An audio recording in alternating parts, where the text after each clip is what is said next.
Here we go!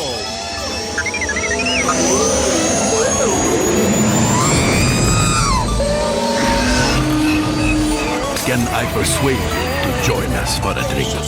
It's a tradition. Here. Jar Jar, homie, my main man, quickly. Before the Separatists attack, get into the escape pod. Hey! This is escape, then we're the pod.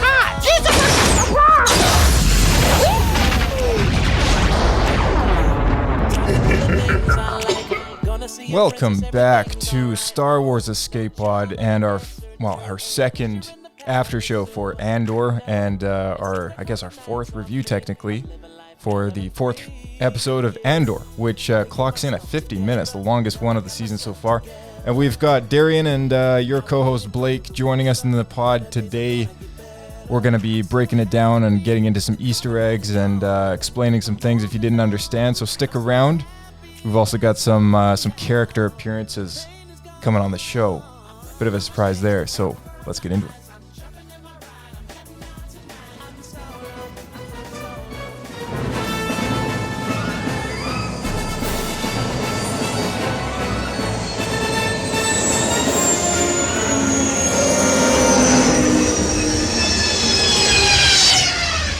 Another happy landing.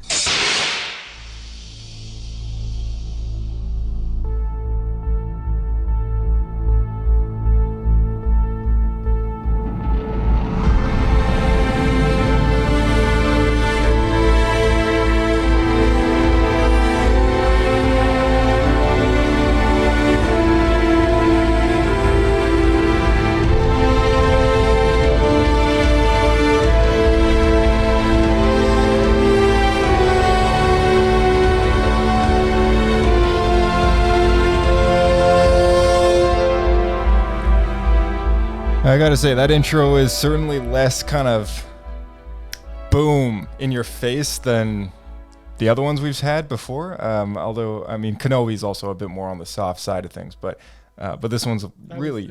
Was that the Blade Runner music you just played from the new Blade Runner movie? Yeah, exactly right. Yeah, I mean, I like it, but it's different. It's different. Definitely more like kind of like space age. But yeah, how are you guys doing? How'd you like this new episode of episode 4, I guess, Andor? I'll go then. I was gonna let Darian go first, but all right. I enjoyed it quite a lot. I honestly, I really love a slow burn, and I think some people are gonna find this is too slow. And I find other than the third episode, the whole series has been pretty slow. But to me, that's more about the drama. I'm really tired of rushing to the next action scene. And that was probably my biggest issue with the sequel movies. So this like slow burn, kind of like let it simmer. This is where I'm at. I'm really liking this a lot. And I'm really liking the really low key rebel stuff we're getting here in this new episode. I thought that was pretty cool. Seeing how we finally see how the rebels are getting funding. And we're seeing how it was really hard to organize and everyone's always on edge and no one knows who to trust. And it's exactly what it would have been like if this were like a real rebellion, right? Gotcha. Yeah, absolutely. Yeah. Darian, what'd you like about this one? Yeah, so I wasn't on the last review, but I didn't love the first 2 episodes just because they felt a little bit slow and a little bit disconnected from the Star Wars universe, my opinion. But that's why I liked the 4th episode, because it felt really connected to the Star Wars universe. Like, we got tons of references. We got to see Coruscant, which looked great. And it just set us up for like a really exciting, I think, the next couple episodes. Maybe we'll see a heist. And yeah, I'm just excited to see where the series is going to go for sure. Mm-hmm. Yeah, for sure. I agree with all those things. And a fun fact about this episode, which is called Aldhani, it's a new planet to us. We've never seen this planet before.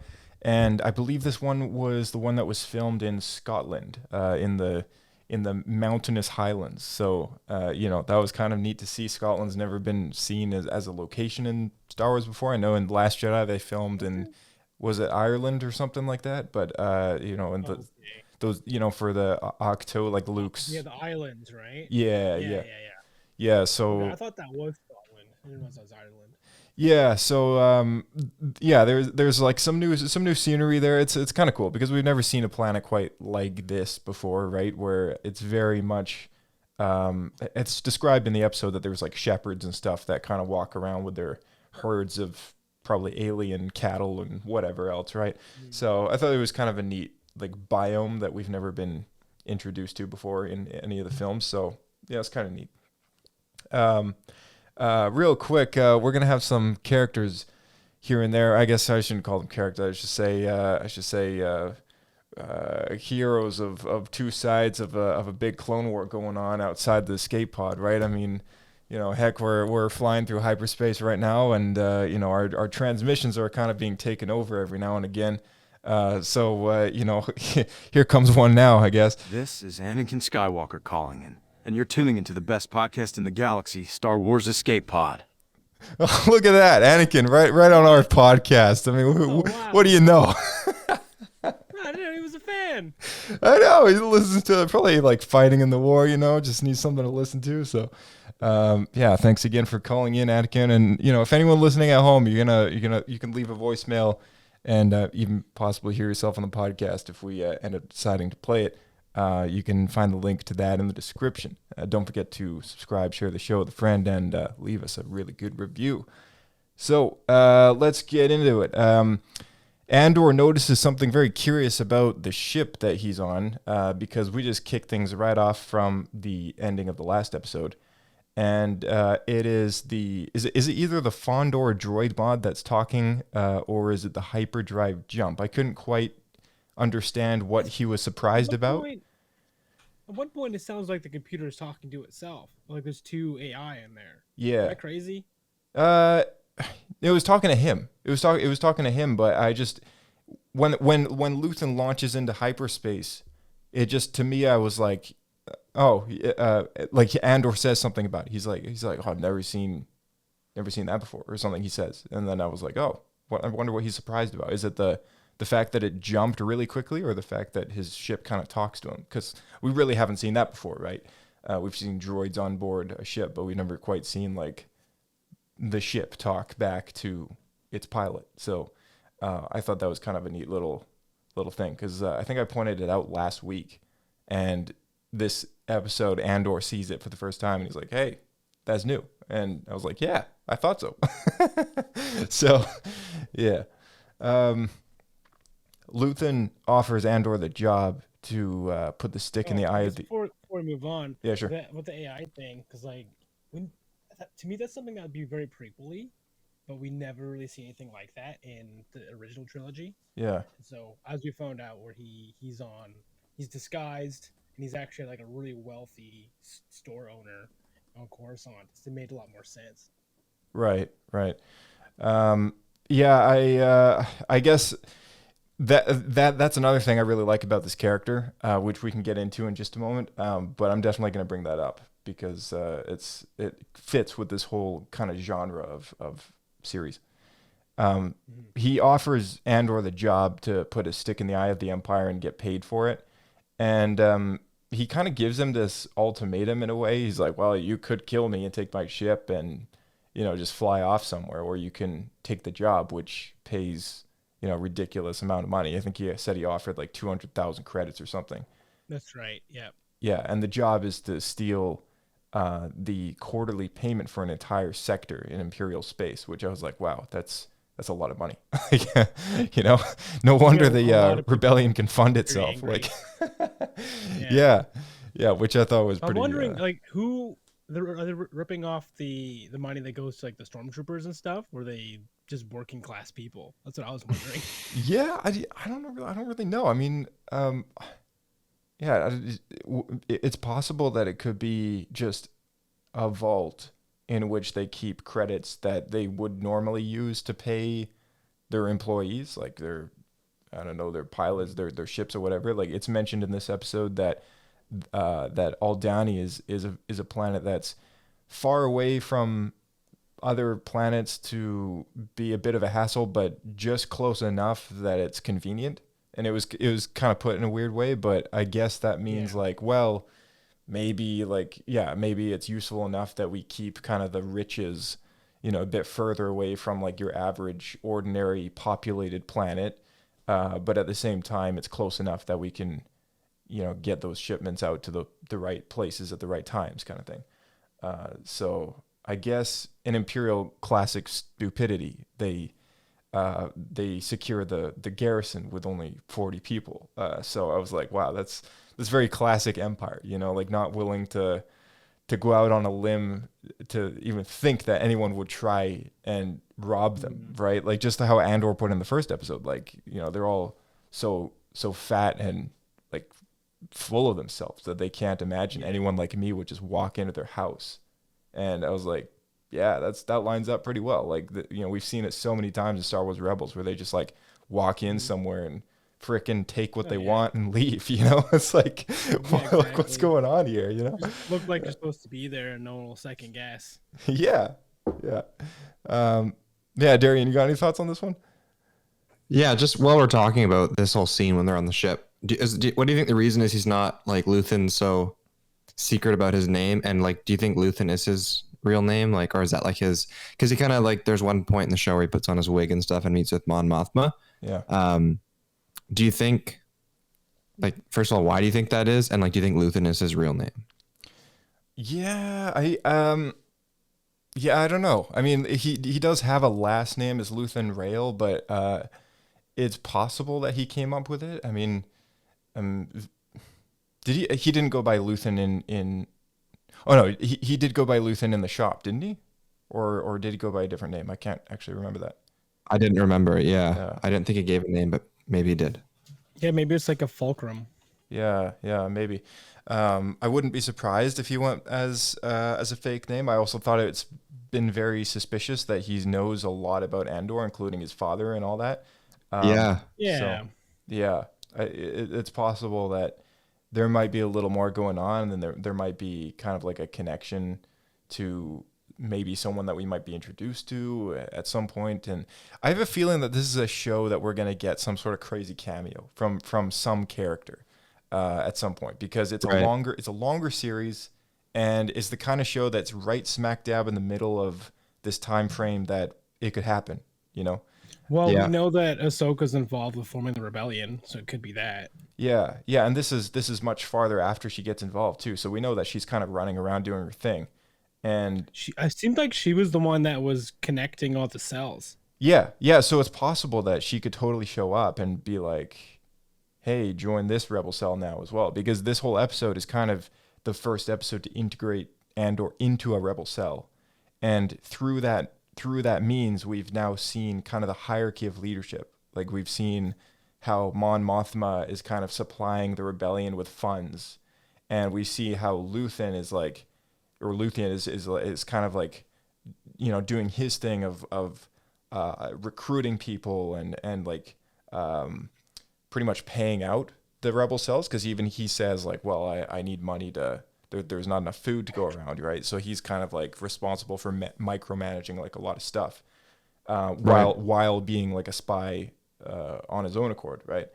So yeah, there's a lot of stuff going on, and then he also integrates Andor into a rebel cell, which has its own leader, who she has her subordinates, but I mean, even she has like someone that she reports to, and her subordinates don't know that person, and so there's a lot of secrecy going on. It's not quite a rebellion that we know it to be later on, where they straight up have like a logo and everything, flying ships around, right? Like it's far, right? It's not super far from that, but it's definitely far enough from that it's not a thing yet. Like they're all working underground, super secret. Everyone only knows what they need to know, kind of thing, and everyone's kind of mistrustful of one another, all fighting for a unified cause. So there's something binding them together, but there's also a lot of mistrust going on. So because there's a lot of spies happening about, even Mon Mothma's quite worried about that. Spies everywhere, spies in the Senate. Her driver could be a spy, right? Like there's a lot of stuff that's like got you thinking, right? Like who's watching, who's listening. So that explains his like alter ego, I guess. Like it really probably wasn't for Mon Mothma. It was more so if someone else was watching or whatever. Yeah, absolutely. Right. Yeah, for sure. Do you mind doing a quick rundown of Mon Mothma where we've seen her? So I feel like you weren't going to do a what happened episode on her. Yeah, we totally were, and then it ended up not happening. But I feel like after this whole Andor show finishes, then we'll definitely get to that because a little more material.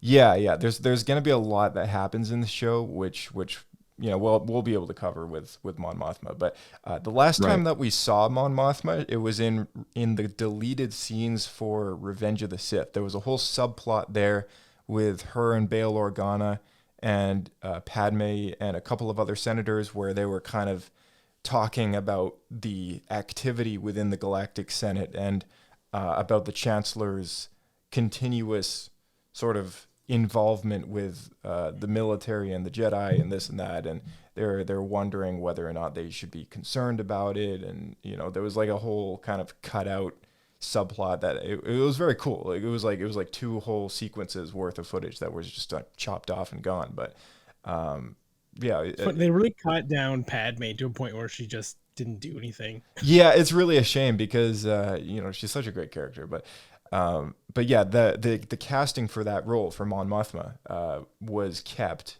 when they needed her to play in Rogue One. So when Disney did their Rogue One film, they actually cast the same actress, Genevieve O'Reilly, and then now for Andor, they've moved that along, and she's continuously played that character since the prequels, even though no one saw her in the prequels, which is kind of ironic. But but yeah, that's the last time we saw her, and we didn't see much of her. But we know that she's been a faithful friend to Bail Organa, to Padme. I suspect she probably knows a little bit about Leia and her origins, her actual parentage kind of thing.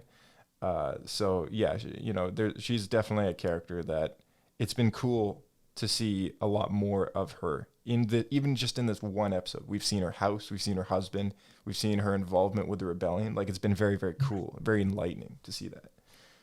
So, Andor has a really interesting little cameo verbally. He says that he was on Mimban when he was 16. That's actually where Solo was in the sequence that kind of flashes through his younger years after he escapes Corellia. That mud planet that he meets Chewbacca for the first time, that was Mimban. And it makes me wonder if he was there at the same time as Andor, which I don't know if the time frame lines up. I don't know what age he's supposed to be because he kind of looks old. He said he was 16 at the time. Yeah.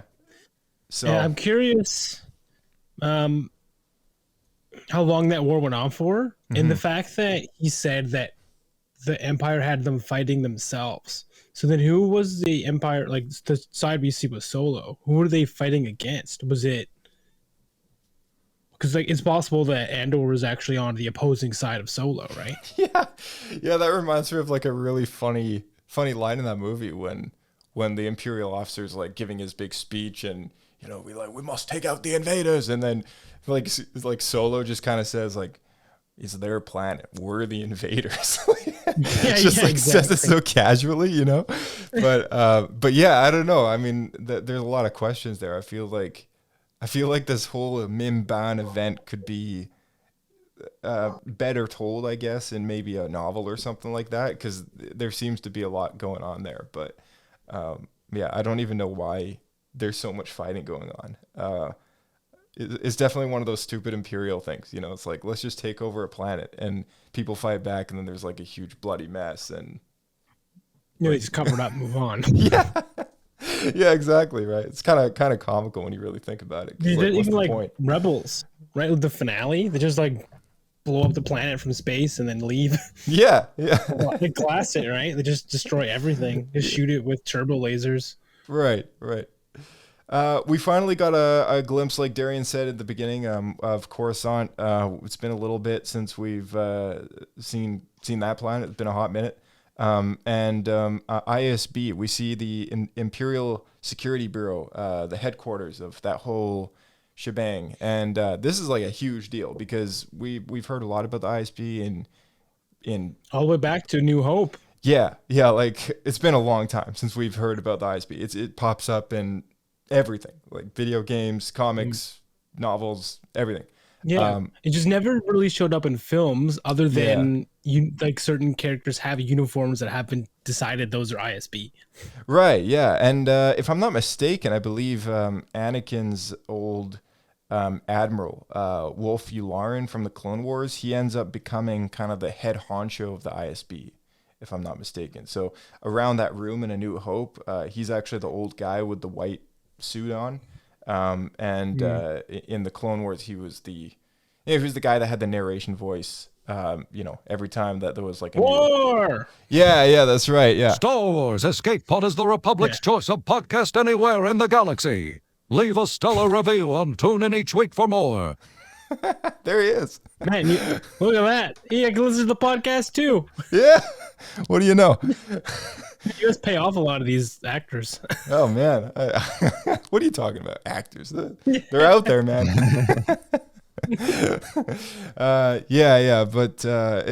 That's him. So we finally see kind of the main headquarters of that whole organization, and they're basically like the Empire's internal security bureau. That's exactly what it is, the ISP.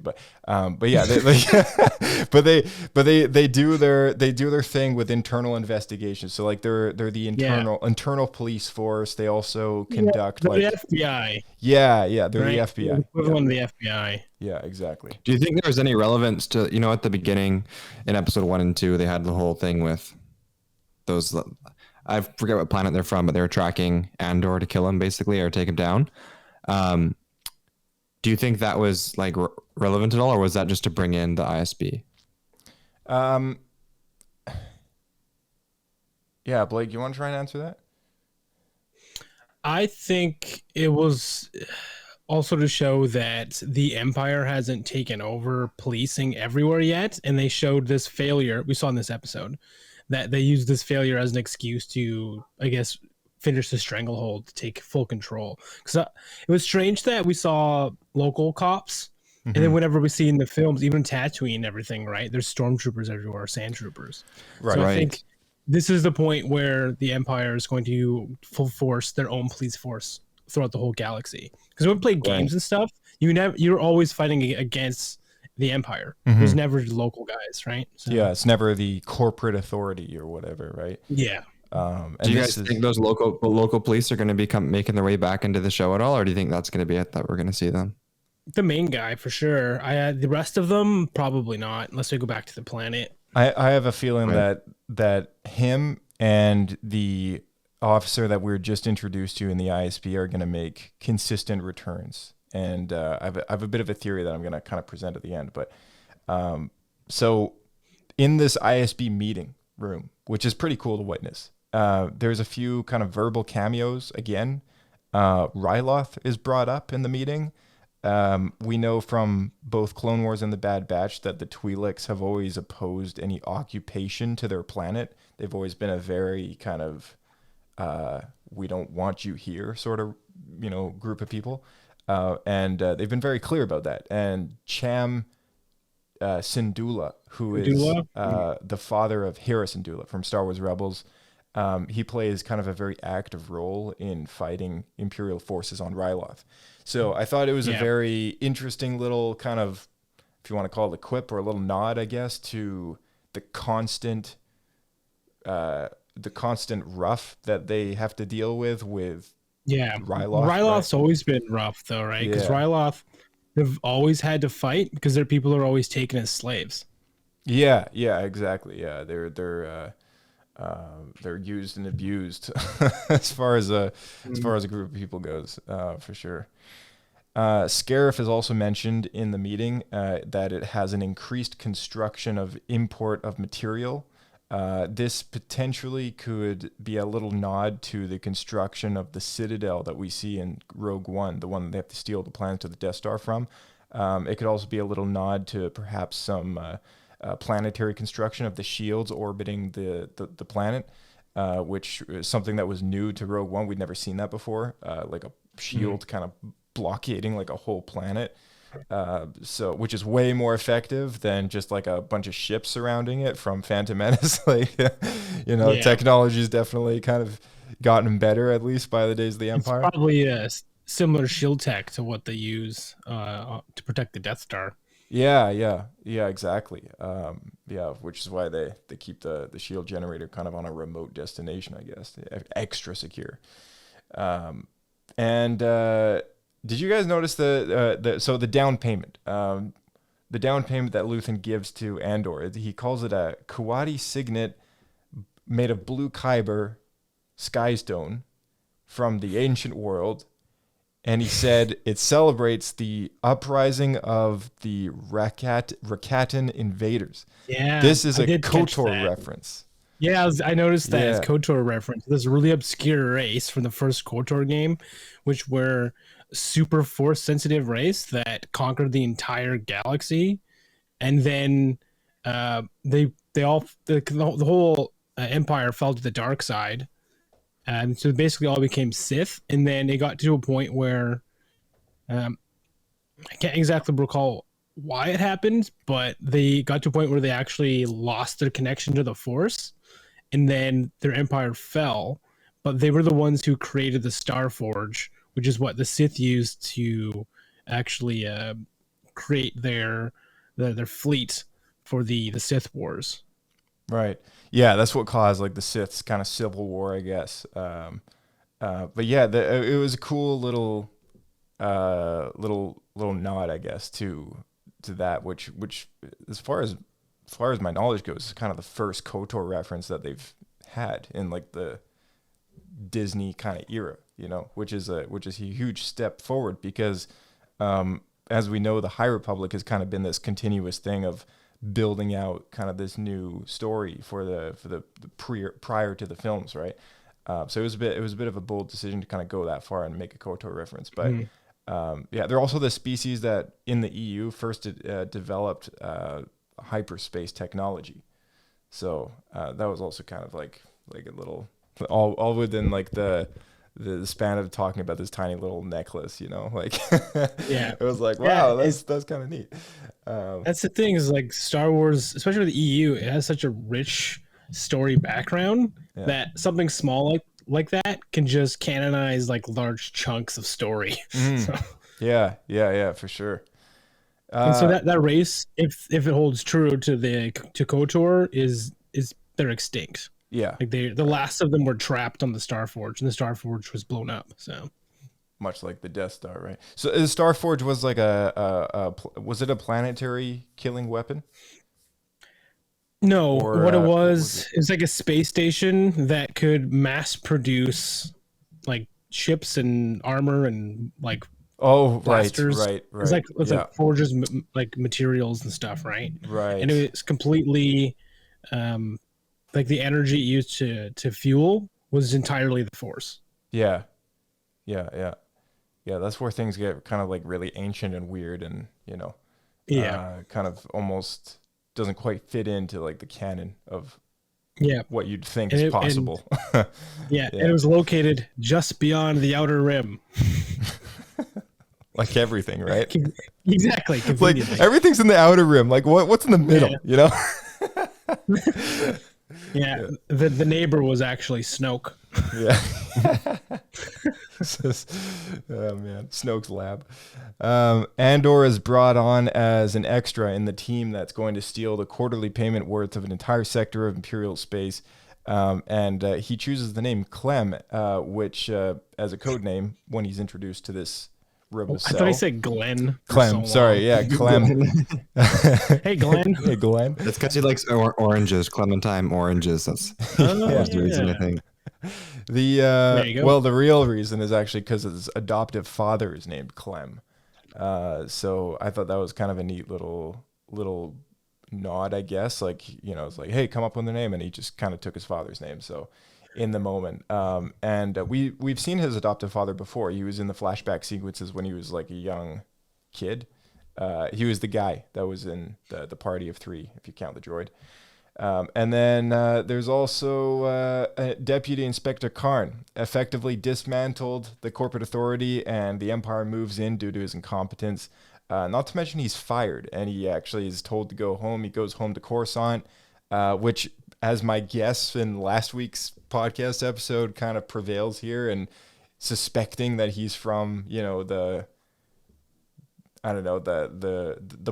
place, right? The capital, I guess, like really kind of like prestigious family. Didn't seem to be a nice part though. No, yeah, it was kind of on the lower levels, but I guess it's kind of like, I don't know. I guess if anyone lives on Coruscant and owns a place, I guess kind of you're doing better than most people in the galaxy, you know, not moisture farming or shepherding or whatever. So true, that's true. Yeah, I found it interesting though, just the design they went with, because to me it looked like, so in like Tokyo, Japan, when they mass produced. Oh yeah, for sure. After the war, they mass produced all these giant concrete buildings and apartments and stuff, right? Mm-hmm. And that's what it looked like to me. Like it's just completely industrial concrete. There's no extravagance. It was just completely utilitarian because they just needed to make stuff. And that's to me, at least the exterior of the building and going up the stairs and approaching the door. That's what it looked like to me. Mm-hmm. Yeah, a bit more of like a middle class kind of neighborhood, I guess. Possibly even, I don't want to say like a poor neighborhood, just because I know that would straight up be like the underworld, like the lower levels. Like that's when you get all that scum and villainy like kind of neighborhood. Low middle class. I'm wondering if his mom was almost like a retirement home facility sort of thing. Yeah, maybe. But, yeah. Maybe that's why she slapped him, because he's not supposed to be there due to age restrictions. Yeah. Maybe that's it. I noticed that he puts his bags down next to the door. It's 55 plus. Yeah. I noticed that he puts his bags down next to the door, and then, you know, they have their kind of slap hug moment, and then he goes in and shuts the door. Yeah, the bags are just like left right outside. Like, dude, don't forget your luggage. Like, now, that'd be funny if the camera like panned out wide and that woman who was like eavesdropping like grabs the bags and like leaves. Yeah, scurries away. Yeah. That'd be awesome. So Luthen's transformation. We get into spy mode with his hidden wall in the ship. He puts on the wig, puts on the rings, puts on the robe. You know, he's just like, we see this character transform in front of our very eyes, who's like known to be this very rigid and kind of strict and I don't know what you would call. I mean, like, you know, he's all about business, right? And we see him kind of put on this, almost like this invisible mask. And I have a hard time describing exactly like how that all pans out, but you know, we just see him turn into somebody else, like right there and there. Like, wow, that's amazing. Was cool. Yeah, it was really cool. I really like that they took the time in the scene to have him like practice getting back into character. Yeah, exactly.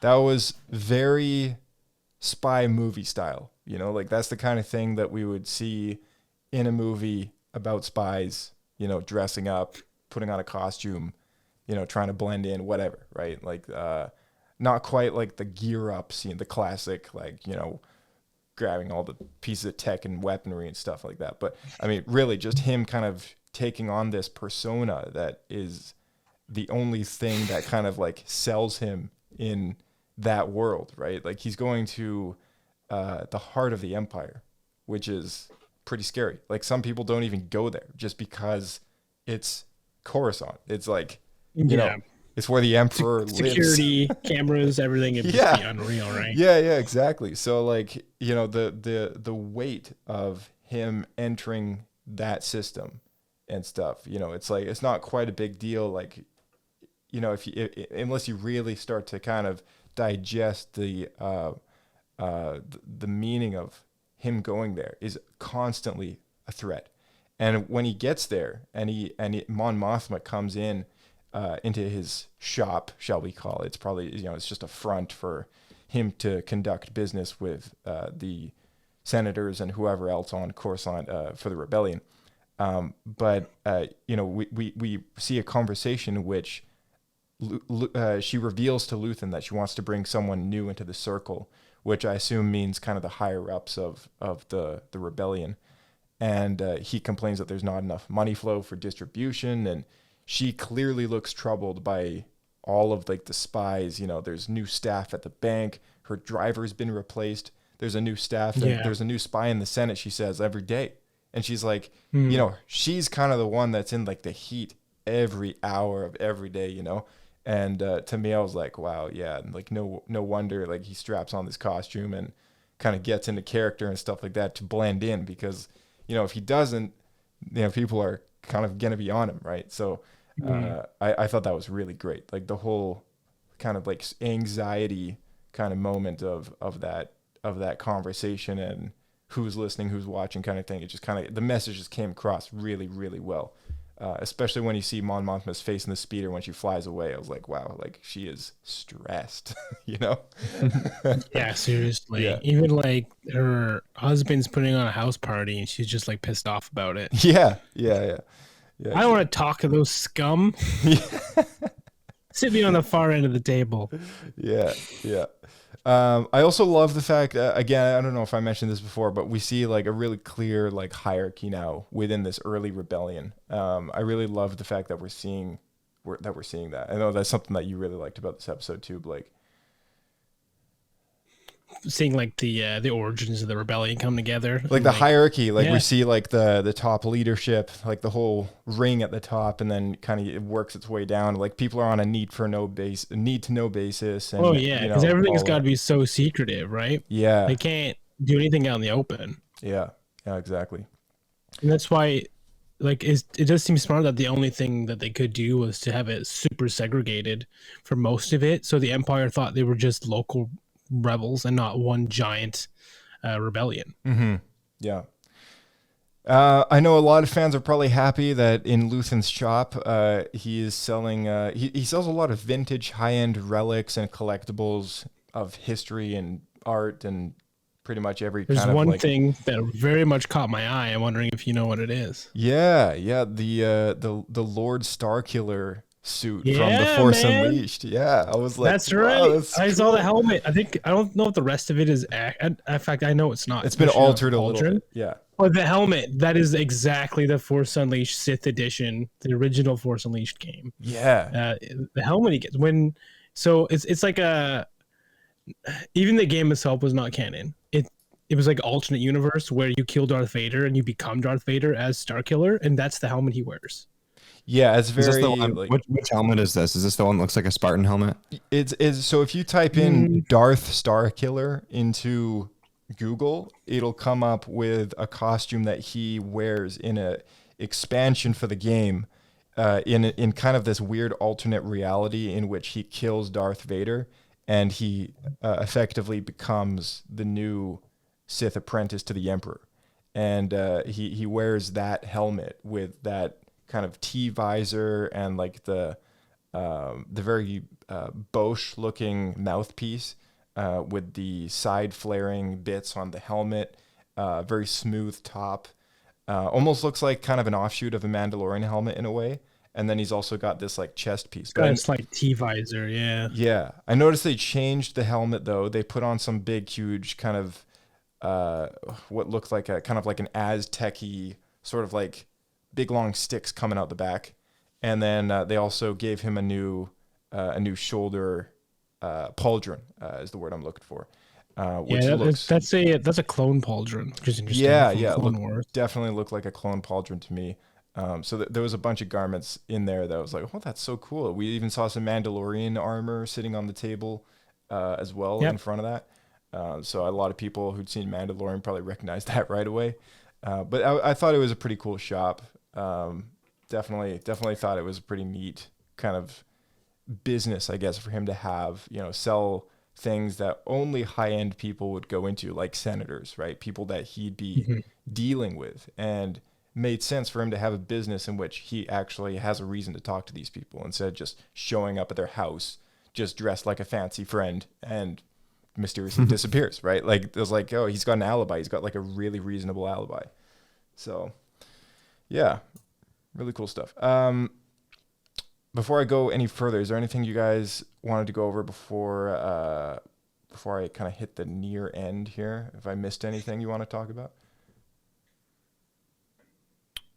I don't think so on my end. I'm just going through now and looking at all the different things. Yeah, I only watched episode once, so. Yeah. Oh! I just spotted something. Oh yeah. So, I at what's the timestamp here? 21 minutes 19 seconds. Far left side of the screen, there is a Gungan shield. Oh, cool. Okay. From the Phantom Menace. Yeah. All right. Well, I guess that's kind of a piece of history. Maybe, as we know, Maybe they were wiped out. Maybe it's a relic of why they're not around. a species no more. Yeah. No, the Gunnigans are still around, but definitely not many. I don't believe the Empire is very kind to them. No, likely not. No. So we're told in the Rebel mission briefing that the Empire came to Aldhani 13 years prior and began setting up shop, doing their thing. We've seen patterns like this before on other planets, including Lothal from Star Wars Rebels. It's a pattern that's just kind of consistent with how the Empire does things. They just show up and just start doing their business. They start mining something. They start setting up a camp, a base, a dam, whatever, right? Like there's no reason for what they do. They just kind of come in, take your planet, and that's it, right? It's just, I guess it was just kind of like the funny thing that I was like, yeah, that sounds like the Empire. And if any one of you guys are wondering why Skeen looks so familiar, the actor's name is Eben Moss Backrash, if I'm pronouncing that correctly. He plays just David, like Game of Thrones guy. He plays David Lieberman in The Punisher. This is the guy in the Rebel Cell who's he's got the really bright blue eyes and kind of the buzz cut. Yeah. He plays David Lieberman in The Punisher. I recognized him from somewhere and I couldn't quite pin it.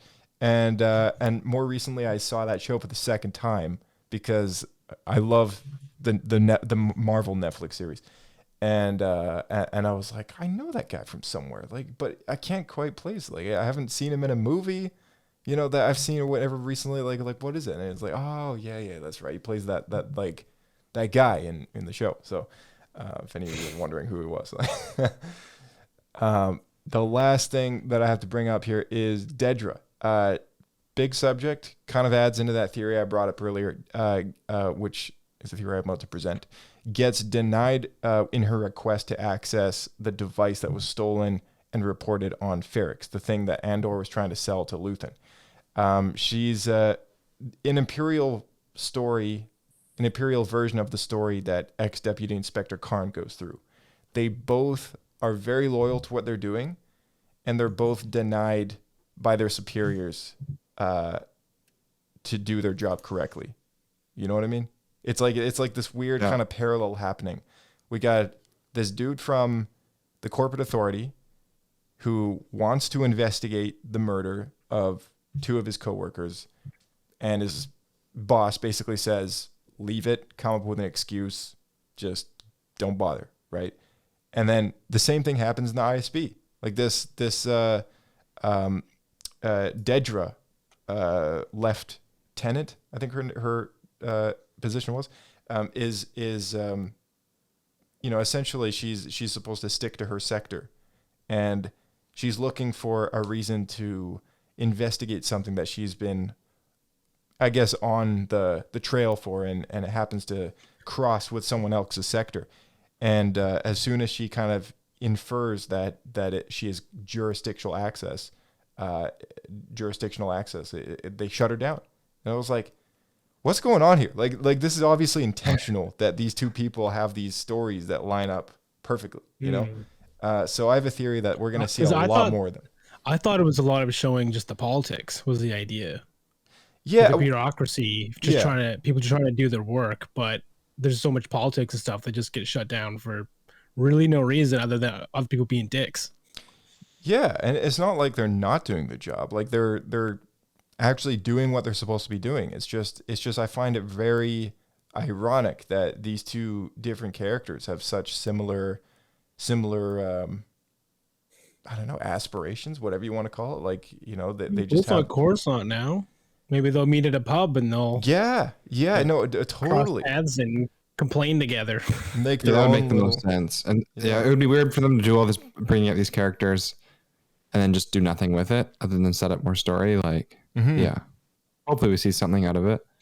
Yeah, and Karn just went back to Coruscant, right? So like they're on the same planet now. So I feel like they're gonna eventually come like cross paths or something like that. Maybe this person in the ISB hires Karn to kind of go rogue and like act as her unofficial, I don't know, liaison or whatever you want to call it, like her kind of like her own kind of agent to do what she's not officially supposed to do. And maybe that's how we're going to kind of follow the Empire in this story, and how they're kind of on the trail of Andor, but like not quite officially, right? So that's going to be very interesting. I think we're going to definitely see a lot more of these characters. And yeah, what do you guys think? I mean, the ending of this episode was kind of just sudden. You know, for me, I was like ready to sit there for another hour and see how this whole heist pulls off. But it just kind of cuts to black, and I was like, God, man. Yeah, you make you wait a week. Yeah, what's going on with that? Cliffhangers, man. Yeah, takes me back to the 90s. Yeah, no kidding. That one bad guy, I guess you could call him. I didn't grab his name. You know, the guy that's like the leader of the people in the Imperial place here. What's his name? The guy from Game of Thrones. I feel like that guy can only play a villain. He just plays a villain so well, and that's pretty much it. Yeah, the kind of the boss of the ISB or whatever his name was. Yeah, the general, whatever he is. Yeah, I totally forget his name. Yeah. Now, yeah, you're right. You did a great job. Just heard his voice, and like that's the guy. Harris, what's his name? I'm not sure. Oh, sorry. What? I think you might cut out for just a sec. What did you say? Oh, okay. No, I don't know his name, but like as soon as I heard his voice, that's what I said. Oh, gotcha. I knew it was the guy from Game of Thrones, just so iconic. Right. But yeah, I know he's does a good job. Plays a good villain. Well, I mean, I'm looking forward to next week a lot. Of course, that's going to be definitely more of an action-packed episode. To go back very briefly to kind of how we opened up by saying what we liked about this one, I think I kind of skipped over what I liked about it. It's in summary. I mean, I love, kind of like you, Blake. Like I love the pace of this show compared to some of the other shows that we've seen, which only have 8 episodes, maybe a little more, right? And I just thought to myself, like, it's slow. It's a slow pace. The first 2 episodes are quite a build up, you know, but it really kind of gets you there. And I feel like as the show kind of gets going, it's the kind of show that this pace really fits the story. You know, there's nothing. I don't want to just sit down and see another action-packed Star Wars episode, right? Like I don't want to do that every week. If I wanted to do that every week, I would go and sit down and watch another season of The Bad Batch or something, right? Yeah, no, I agree. And if you're going to do what we're getting, and I've wanted for a long time, and that's seeing a window into the people of the galaxy who, in their lives, and why they're driven to join the rebellion in the first place. Yeah, for sure. And we're seeing a lot of that, right? And as each episode goes by, I think we're being given a new perspective on, or another layer kind of on the cake, I guess, like kind of as to why Andor's fighting, how long he's been fighting. And, you know, we're going to get more details about his past, I think, as time goes by. But really just kind of what drives these people, you know, like why is, this is really underground right now still. So this is not like a faction that someone could just kind of go, boom, I'm going to join the rebellion. You know, this is a thing that's like, this is, it's people that want revenge and people that have nothing left. Yeah, absolutely. And what do you call it when you betray your own country? Treason. Yeah, it's treason. All these people, they're committing treason, right? And so like it's a very kind of risky thing for anyone to be doing at this point in time. And how do you not have the button ready to go for that, Josh? Yeah, I know, right? It's treason. It's treason. That's right. The word escaped my brain. Yeah. But I mean, This party's over. Close enough. I got that one ready to go. But yeah, I mean, you know, it's just a new type of storytelling, and I feel like it's very unconventional, but it's also very Star Wars. And I think it's the kind of show that so far, anyone who hasn't liked any Star Wars show so far at all, or any movie, might actually like this show. You know, it's like, it's so different that it's also recommendable, and it's also so different in a good way, right? It's not so different like how I felt about some of the movies so far, in which I've just been like, this doesn't quite feel like Star Wars. You know, it feels like a high budget fan film. This actually does feel very much in the universe and part of that continuity and seeing familiar faces with new places and new things, which is cool. And I like that kind of stuff. And it's a new kind of layer of storytelling in which we've never really had before. Like, this is really getting into the politics of the rebellion and stuff. So I'm loving that a lot. Yeah. Yeah, it's a good balance of like new stuff as well as, I don't know, still like familiar continuity. Yeah. Mm-hmm. Yeah.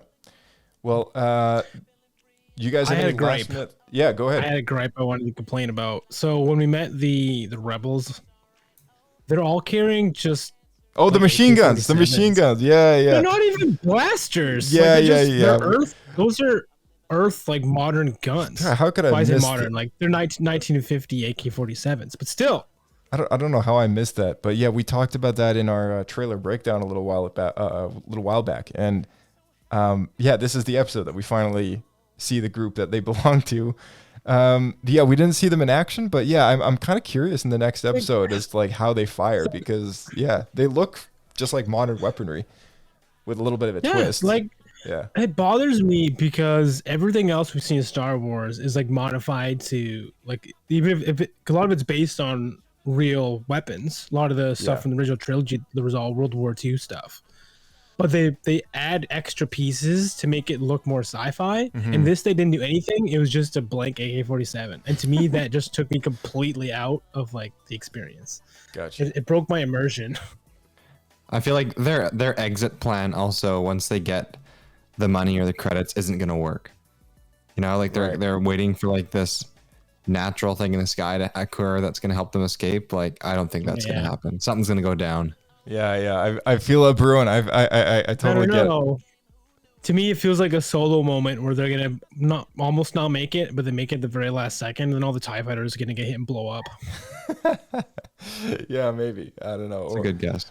We'll see a Mandalorian Hopefully they brought their coaxium. Yeah. We'll see a Mandalorian moment where some ship just swoops in a last minute, just saves them from the two TIEs or whatever pursuing, and that'll be that. Yeah.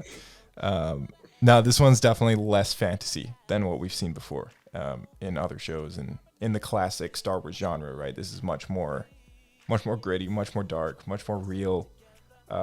So I'm looking forward to it. Looking forward to the next one. And I'm looking forward to chatting with you guys. So we will see you guys in the next one. Cool. Sounds good. See you later. Thanks for having me. We'll see you out there. Keep flying.